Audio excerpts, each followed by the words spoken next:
Ladies and gentlemen, welcome to another video. In this video, we're going to be talking about WhatsApp formatting, about bold and italic, and how to go ahead and use it. So it's a very simple and easy step-by-step process. So if you want to send something in a bold letter, all you need to do is simply go ahead and add an asterisk before, and then simply write your message and add an asterisk after, and then simply go ahead and click on the send, just like that. And as you can see, it is going to be sent as bold.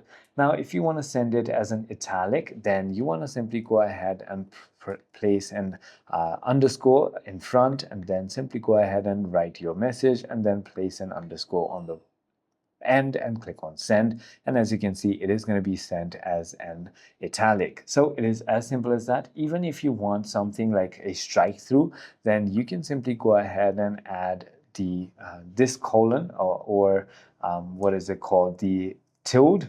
It is called tilde. So enter the tilde and then write a message. So no, and then write the tilde again and click on send.